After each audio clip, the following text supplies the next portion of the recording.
You're inside the ride. This is your host Alfonso DELAMOTA coming at you live and direct from the bunker.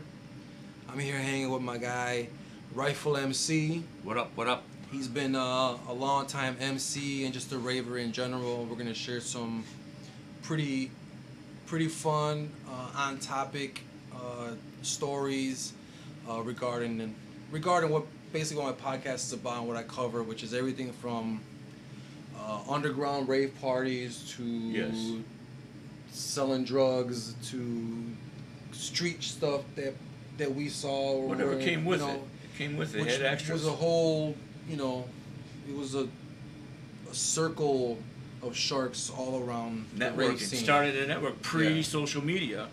Yeah. Pre what got us to where we are now. Mm-hmm. I mean, really, without that networking and that wannabe networking is what created this whole AOL original communication between people from Spain and people from Chicago and China, and once it started to blow off. Let's see if we can go back before that network was even that accessible. That's what I mean. to So we most were all people. street networkers. That was ravers. These ravers met through the street. And I think that's what made us a little more industrious compared to the average street hustler that we were hanging with, because we were actually partying with people who were privy to music, names, brands, labels, etc. from another part of the world that you could not just tap up and pull up like you can today. Like how do we know who metalheads were? How do we know who all these drum and bass Buying labels? Buying records. And now reading knowledge. Remember knowledge? Yeah, and you couldn't pick up a rock and pack your whole neighborhood into a crowd and hit someone else who knew what metalheads was. At least in my neighborhood. No. I could pack up a whole park of people and throw a stone and not hit a person. I could throw stones all day. A raver maybe. There was no in my neighborhood there was a few. Well, I'm from Archer and 35th, and there were a lot of ravers, and Danny the Wild Child's from my area over there. He's from 35th and Damon. We went to grammar school together or whatever. But like, there was some raver guys out there, but it wasn't. It was far and few in between. Like I'd say 1 out of like 100 cool dudes, like knew about it. Yeah, DJ guy or party crew dudes or a drug dealer or something knew what rave music actually was and stuff like that. Yeah, you know what? It was in the beginning when I was first exposed to it. Most of the kids were like just underprivileged, from whether you were white or black or Mexican. We were just like underprivileged kids. Yep. Hooking up on the weekends. We're smoking Verano, Mag Landrace, private stock. If you guys want to send us some free weed, Which would be nice. it'd be nice. I smoke it right here. We will, right here in front of you. But I know what you mean. There was the. It wasn't all rich, rich kids. It was before then. What do they call it? The walk of life. The walks of life that met at the rave scene weren't how as gentrified as they are now. Put it this way: a lot of the kids I remember, they were homeless kids. There was tons Yeah. of homeless ravers. And what about now though? The huge difference how No, much totally it's different. changed. Yeah, totally different. Right now, it's a total 1%, like the 1%, the rich 1%ers of the, and not even. There's a lot of regular kids that go, but the price wise, like I couldn't even imagine, dude. We didn't pay anywhere near the percent. Like, what was the equivalent? Remember when things went up to $15 and people had a freaking heart attack? Yes. And every $20. What? I'm not going. $25, $35. I think what's the highest? $35. I think was the highest that I seen. Like the parties get up to, where it was like on a regular they had ass Carl run Cox of the mill. there.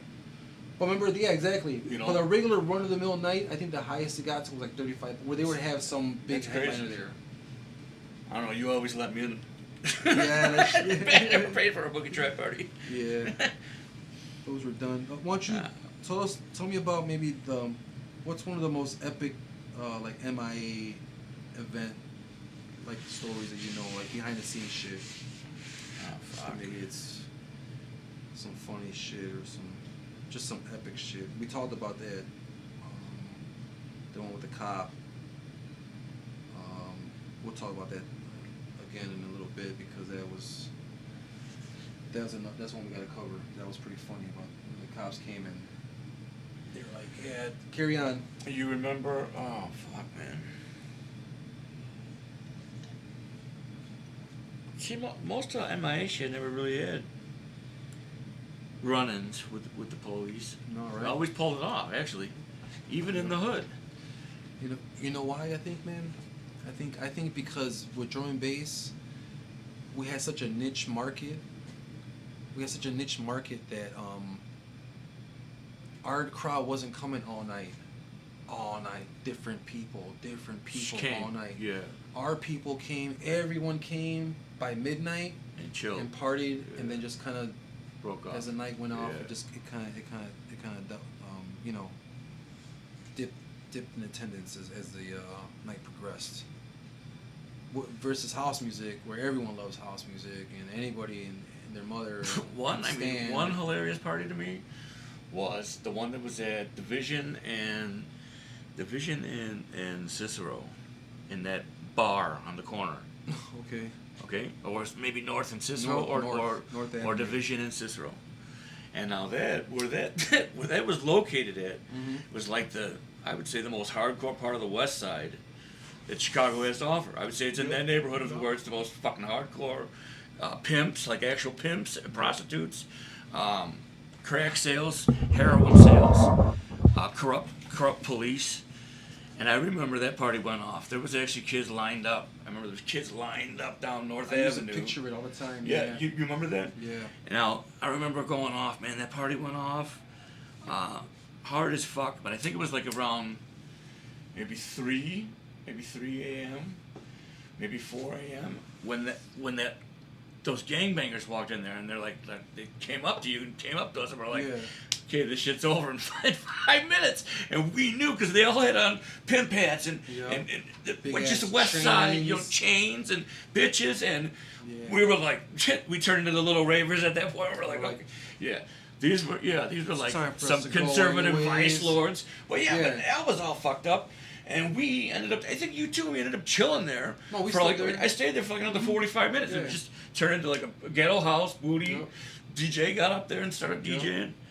Like, to me, that was an epic party. Like, so I'll tell you, they let us walk with all the money. All the money and everything. They didn't tax you, you know. Fuck. That's when I saw somebody do a line of coke off the bar that big. Yeah. They started sharing. People started, dude. It was a total out of control.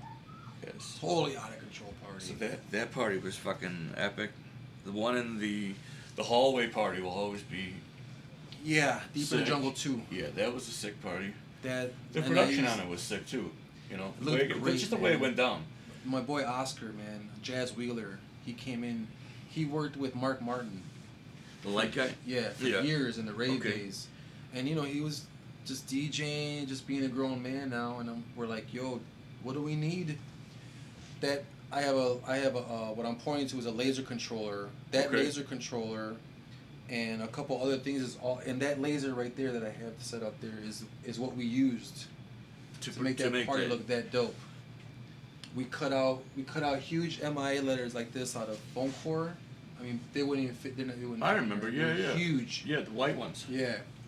Cut them out of foam core and we painted them with white paint. Yeah. And we hung them up. That was more like Frosty and Jazz and this other guy who like their side work for their living was working for companies that did the type of audio visual stuff. Got you. So they knew how to throw a wire over a pipe and then just set up on the fly. Yeah, exactly. Yeah. So they ran through all that. We came up with the design process. Like I want this here. This is what we're gonna. They implemented it. Yeah, and then they made it happen. You can see that we have a video that's on YouTube. If you YouTube Deep in the Jungle 2, you can find it. Right. And it's from start to beginning, the whole party. Eric, Viking something. I forgot what they called himself. All I know is that what happened there is they burned that motherfucker down. Yeah. So whoever owned that shit probably lit it on fire to get insurance for it. Yeah. And now it's nice. Now it's different. Where was New Year's then? Did you go Right to the across New the Year's street. party? It's Yeah. across the street then. Yeah. Okay, I thought I was like, am I in the same place? I'm No. like, where am I? That place was a fucking that's a biker hangout. It's like Is it some really? biker gang shit. Yeah. Okay. Which is typical for the neighborhood. I didn't know, because there's that other biker hangout too that they throw raves at. Remember the other one? There's one on the more west. There's a different one that they're like outlaws. They're like an affiliate of the Outlaws. You must have played there at least once. I bet I have. It's That's like the a kind one of shit room. that we always saw. You know, this was typical. It's like a one room spot. You go in through all these like a truck yard. You gotta go all the way around to the back. Where was it? It's like on the west side, man. I want to say Garfield Park? Laramie. No. Like way west. Like West Burb. Lawndale? Lawndale, something like that. South Lawndale? In the number streets?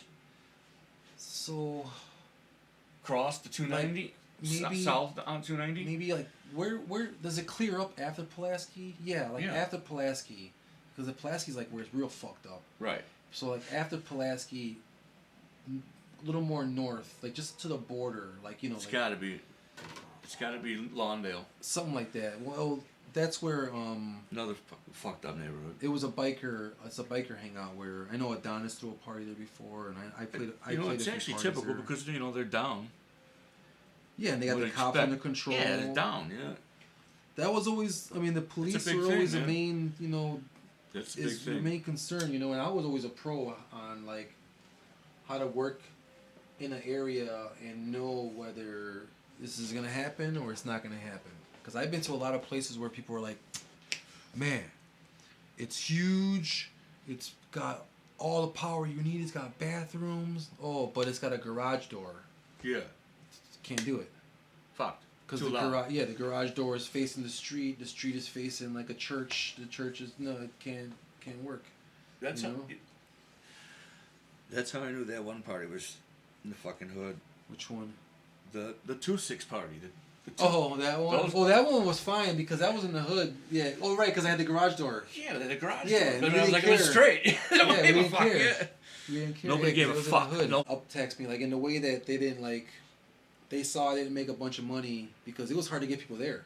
That's right. Yeah, it That's was what too I mean. scary of a It was neighborhood. too scary Yeah, it neighborhood. was a scary You couldn't neighborhood. get. And you couldn't. They let me park in the fucking part where it was all fenced in. Yeah. Remember, it was all electric gate. Yeah, because nobody wanted to park out. Nobody wanted to park Yeah. anywhere in those Even streets. though it was relatively safe, because the gangs that are over there would just want to sell you drugs. They didn't want to really jump you or anything. Sure. But it is what it is. And luckily, I mean, the place was dope. I mean, it was a pretty cool spot, man. Like, for what it was, Only if it was a different era. If this would have been... If it would have been like 10 years earlier, I think we could have packed that place. Just because we didn't give a fuck. Because people didn't care as much as they do right now. In general. Right, because like... Because there was I don't think there was social media impact at that point. I mean, I really don't think it was very little, man. It was totally out there, but little. very little, and it was to the point where like word of mouth was way more important than anything else. Yes. Way more important. Yes. It was way more. As long as you had all the key, which is one thing that tip for promoters out there: learn who the key people in your scene are. Like I'm not saying I'm one of them, but I've been involved in the scene for a long time, and I know who the guys that are doing, who the girls that are doing the right stuff in the scene, and those are they have friends. You don't have to be nice to them, but it helps. for sure. And I got a lot of friends that we help each other promote, and through this professionalism we gained a friendship, Yeah. and it to the point where like I turn around and look at my show and I'm like, oh, look it, I have literally all the movers and shakers from Chicago at my party. And it's a drum and bass party. I was like, okay, that means something. We must be doing something right. Because at one point I remember seeing like, that guy Derek Specs would be doing our sound, and like Mr. Bobby would be there. And Those remember are all, Smart Bar days? Them are old ravers, you know. Yeah. I mean, Remember the Smart Bar days? What did you? What sticks out in your mind about the Smart Bar days? I mean, Once every month, man. just Smart Bar. If you know the place, if you know Smart Bar, it's in the basement of a place called Metro. It's in the basement. It's a club. It's a legit club. Function One Sound, legit. But just I don't know. That place always to me, as soon as you walk down them stairs, it got a weird vibe. Maybe a spiritual vibe. There's so much good house music played there for just parties where the people there who attended were just real, real people. No bullshit, commercialized bullshit. They were in the scene, original when we were kids. Mm-hmm. The being able to play there, knowing that Mark Farina and Derek Carter had residencies and huge club nights there, and so the sound was fire. The booth was fire because it had to be for these guys. It had to be. We were just little jungle guys, like we were just calling out tracks and DJing and just getting all different kinds of people in there that were coming attracted to all styles of jungle and D&B, whatever. I seen it. We were there long enough to see the styles change, and evolve. Every time we'd show up, if you were playing there, you were playing what was fire. The most dope you could get, you were bringing to play. Yeah. Even if there was 10 people there or 200 people there. It's happened. It's happened. Obviously that happens. And it was such a mind fuck on how what the formula was to get people there, Yeah. And people would always be like, "Oh, you always put yourself at the top of the flyer," and I had to explain that prior to me doing that, I tried different things. I tried booking every time I had a guest come through, no matter where their status was in the feeding, of the scene. I would put the guest on top. So at that point who was being marketed right, Right, and I knew I was, as a DJ on my own, I would always know how to market myself, and I was always on top of my marketing game as far as Alphonse DELAMOTA. For sure, for sure. But then I was always on a marketing game for MIA, and always for sure. So I had each little section divvied up, and so I tried different things, and the only times that I would headline someone over me would be when, in the general public, they would have like Stunner, Danny the Wild Child, guys like that in Chicago would, in the public arena, they would headline over me. So also at Smart local Bar, heroes, yeah.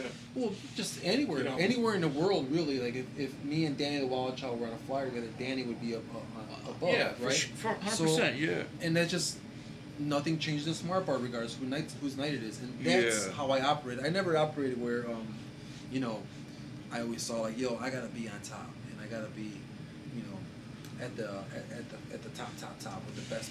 Like, no, and we didn't do it for money. No, we did it for love. So we did it for this. So 2 days ago, I erased a message.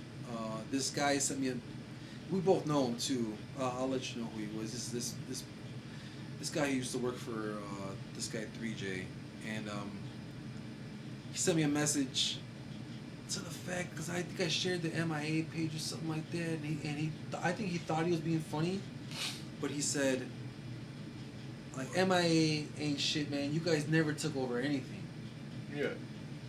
And I took a step back, and I was like, wow, I thought I knew this guy a little better than that. No shit. For him to think that, I'm like, and I had explained to him, and I made a public post on my social media about it, and I said simply that, MIA, our goal was never to take over anything.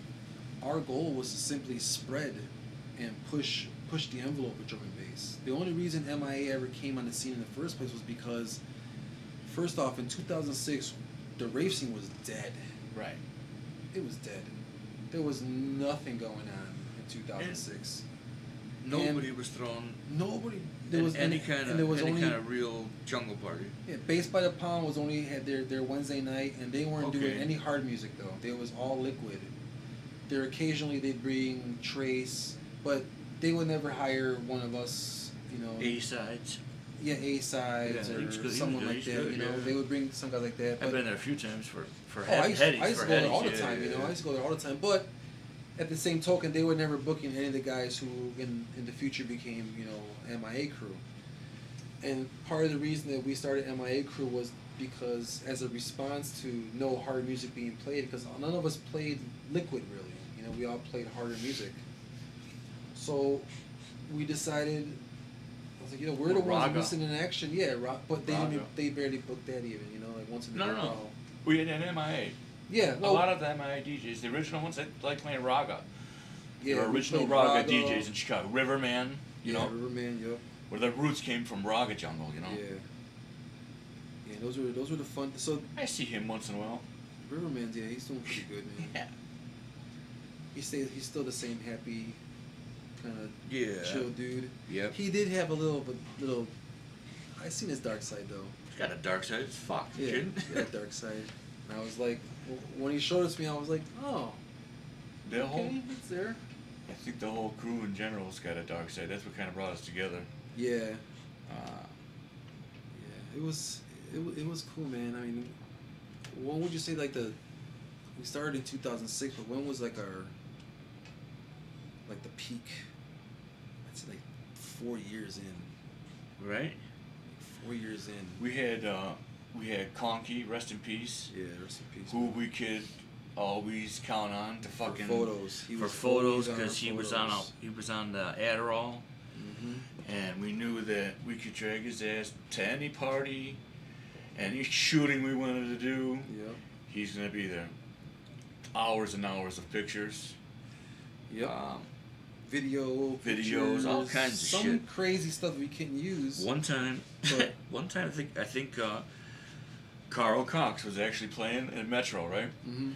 And at that time, Carl was like one of the head security. Yeah. Big Carl, you know? Yeah, Big Carl. And Conky was there, and we were fucked up. We were drunk and probably on drugs.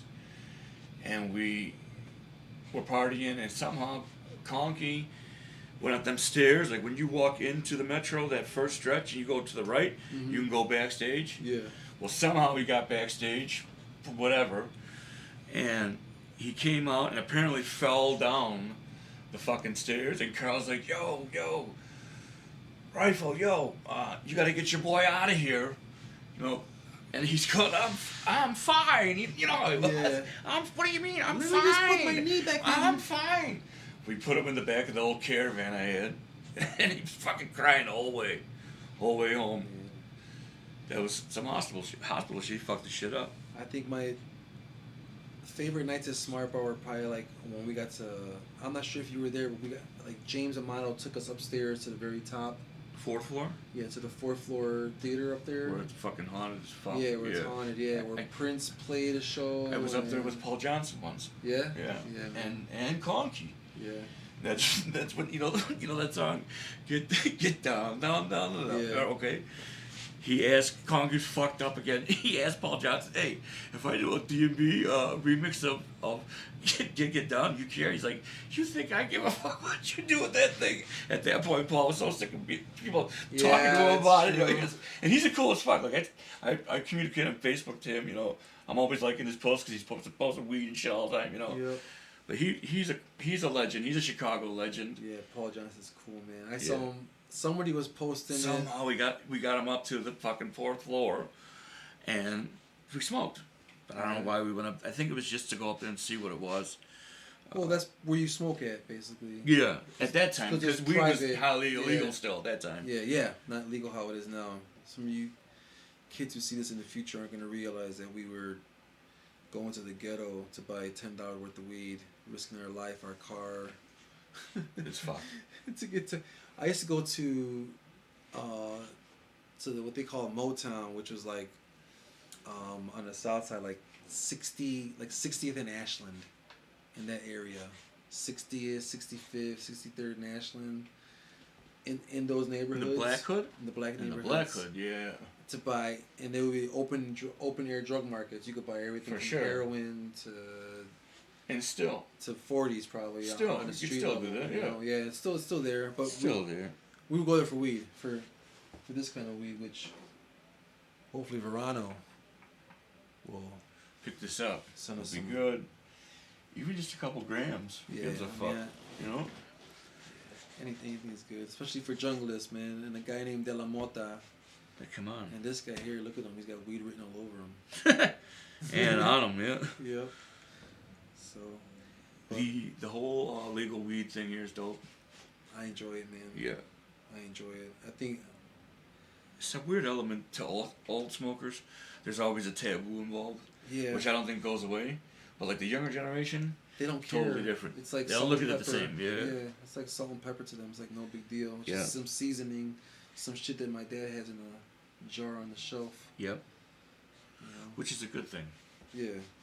That I mean, it's not, it's not safe for kids. Nope. It's not safe for even some people, because I've seen some people. I know a dude that used to faint on weed. For real, bro. This guy used to faint.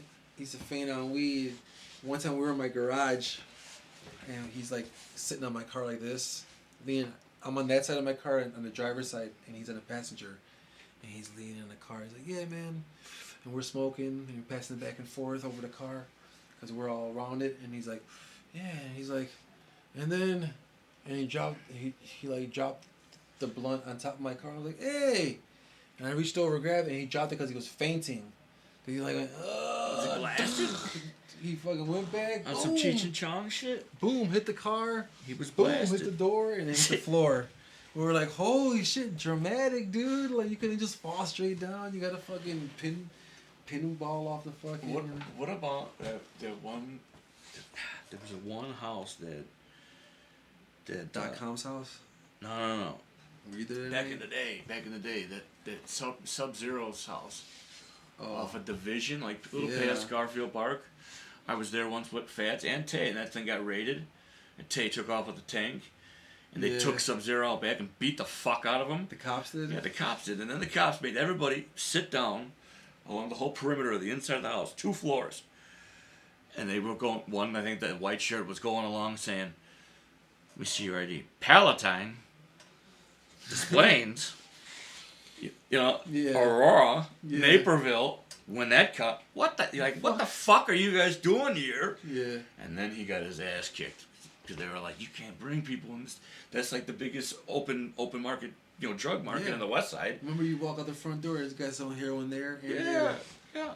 And just like, That's hey, what's up, fucked. guys? That's Any fucked. heroin? No, thank you. All right, have a good These night. kids nowadays would Have a never good go. church. They would never go there. Oh, never. It wouldn't go down like never that. in a million years. No. And even we went to Nitrous several, parties, big ass nitrous parties, and you would think we would know better, right? After the first time, I was there like 15 times. I think so. Yeah, me too. After the first time, you would think like, yeah, I'm never coming back here. But then next thing you know, you're like, where's the after hours? Oh, Sub-Zero sauce. Really? That's it. That's the only place. Well, all right. Then it's like never coming back here again. And whatever. Yeah, he got robbed too before by some. For sure, but that's all part of it. Yeah. That's the dark ass side of what was actually going on in the behind the scenes. See, he was another guy we were talking about. He was like living his life according to his peers who he thought came from humble beginnings like he did. So we had a discussion about some of the promoters that we grew up with and some of the guys that we grew up. We come from humble beginnings, and some of the guys and DJs that we came up with in the scene don't. So at a certain point of our lives, we were living teenage lives, right? But then you start getting about 20, 25, you start getting a little serious. 20, your early 20s, you start getting a little serious. And then you start seeing that your friends aren't. These DJs, these guys, they're not getting jobs. They're just DJing. They're not getting jobs. They're just slanging drugs still. Yep. They're not rolling in that same car that they had when they first met. They got a new car. And they're selling drugs still. And they're going to raves still. And they're doing all, while you, on the other hand, have to work. Your mom's sweating you for cash. for rent. Yeah. You gotta, you see that there's maybe your brothers and sisters need stuff. There's different things in our households that demanded attention. Yes. Versus their household. And we were here at a certain level trying to keep up with them. And Sub-Zero, I think, fell for that, where he was doing that for a real long time and keeping up with them, but didn't realize that they had this. Once the rave scene died, then what do you do? You're fucked. Like right now, if I wasn't also, if I didn't have a side hustle or an actual real hustle, aside from my love, which is music, same with this guy, he has an actual career. Aside from his love for music, like if we didn't have these actual solid brick and mortar foundations, we would not be wearing nice clothes. We'd be hungry. We wouldn't be as big as we are and happy as we are. It'd be a whole different story. And Sub-Zero, I think, fell because right now he's still doing bike messengering and he's real healthy, and I'm sure he's happy and all that. But we were just talking about it earlier, how kind of life is a river, it just branches off into different things, and different people branch off and have different ways, man. You know. It was changed it up. It was definitely interesting for many years. We've had our differences, but I never really hated on what he did. And he did it at a time to like promote jungle, like he did it at a time to actually promote jungle. Those were some crazy parties too. He had some good parties. Those crazy neighborhoods too. He he was down for throwing all jungle party. Yeah. He was one of the first guys to actually throw a big ass jungle party. He's the only dude that I saw throw. And them parties were. Those parties were heavy. Those parties were, we wrote graffiti. We wore balaclavas. We carried markers. Like, it wasn't a good. It happened. Maybe it wasn't the best time of my life. It wasn't a good time for me. Maybe it was just someone trying to, I guess, not know what direction I was going in life. Just kind of like a screw loose, who fed upon the opportunities that came along with it. Yeah. And we indulged, but at the same time, them Sub-Zero parties were dope. I remember us rocking mics with Jamalski back in the mid '90s, which that's the first place I ever saw someone shoot heroin. On Huron or on Division? On Division. Remember the Huron one right next to the expressway? Yeah, no, this was on Division. Yeah. It was the first place I ever saw someone shoot heroin. This guy who was like Independent Boulevard and Division. I forgot what his name was, man. In that house. Yeah. Upstairs in the bathroom, I went to use the bathroom, and there was some dude in there with a fucking needle in his arm. Yeah. And I was like, whoa. I'm like, you alright, man? Are you diabetic or something? And he's like, no. He's like, nah, man. And he offered me, and I was like, no. And I told Sub-Zero, I go, hey, bro, you know this? He's like, yeah, you probably bought it from these guys. He's like, yeah, he was, I forgot what his name, but he was this white guy, but he had a pitchfork tattoo on his hand right here. Go figure. Yeah, Rick or something like that was his name. Go figure, yeah. I was like, that's my stuff, man. But yeah, I saw a lot of stuff. Like, Sub-Zero was the first dude that took me to a break-in where we broke into just a random spot on Lake Street. Yeah, Lake Generator. Right. I was at that party where we met in the parking lot. We went in the parking lot. I mean, they gave us directions. It was a map point party. Probably. And it was a fucking generator, and it was like you had to hop up that little bit, like a garbage can high. Yeah. You had to hop up there, and it was just ghetto. Yeah. You know what? I believe I actually rocked a bike there with Kenny. Yeah. Not with Sub-Zero, with Phase. Yeah, that's Phase. Where Phase was like a 16-year-old kid who I took under my wing. I was like, I was trying to put him on. Hey, just spit. And Tay too would try to put him on. That's how come we knew that. Yep. And little MCs. I remember his party was the first place because remember he would have those reggae after hours. Yeah, and then he turned into rave after hours. Well, Sub-Zero would always think it'd be an awesome idea to have me, a jungle DJ, go right after a hip hop DJ to end their night. Yeah, kick which off is the okay. rave night. Well, no, not for you and everyone, not for me though as a DJ. That was the first place I literally had to punch somebody in the face like over the turntables. They were just all hoods in there? Just the DJ before me. He was a hip hop DJ. He just kept This is talking mid-90s? mad shit. Yeah, Mid-90s? Maybe.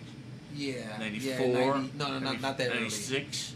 96, 7? 97, 98, Okay. something like that. He's just like, yo, fam, your shit's garbage, fam. Your shit's garbage. You let me get back on. You got all these bitches here, boy. Your shit's garbage. Fuck, blah, blah, blah, blah. And I just like, and I was trying to play shit with like vocals in it, and he just kept coming back, yo, your shit's garbage. Your shit's garbage. Bangers, and I was like, right? you know what? Yeah, all Method Man and like, you know, the shit at the time, you know, at they had that time, remixes. And I was like, you know what? Blukush. And just hit him over the. And what happened? He just fell back into some people, and then Mel Hammond and someone else grabbed him and took him out of and ran him out of the house, took him out of there, and then Mel Hammond, he gets down too. Yeah. and then my wife, who was my girlfriend at the time, I went outside the meter, and the dude was out there, but he thought I was just like some regular ass dude, and I used to carry this big ass fucking knife that opened up to about that big that I used. Not I just carry it, I used it, you know? Yeah. And he's like, hey man, he started coming to me, I was like, hey man, I'm here with my girl. He's like, I don't care who you with. And I was like, oh, you don't? Boo! I opened up a fucking sword on him. I'm like, Thor. no. And he's like, Mexican Thor. he's like, hey. And I'm like, yeah, get the fuck away from me, bro. And my wife's like, what happened? My girlfriend at the time.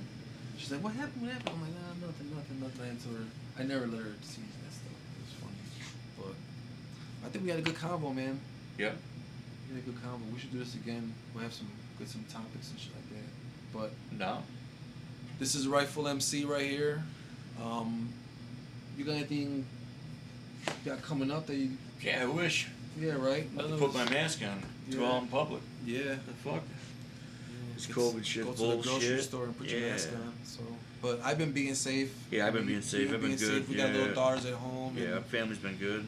I mean, all we do is we work and come home and safe in public and We smoke dope. smoke weed and relax. Yeah. So, well, thanks again, man. For real? You got it. You've been Inside the Ride. I'm Alfonso DELAMOTA. We'll catch you next Monday on a fresh one. Peace.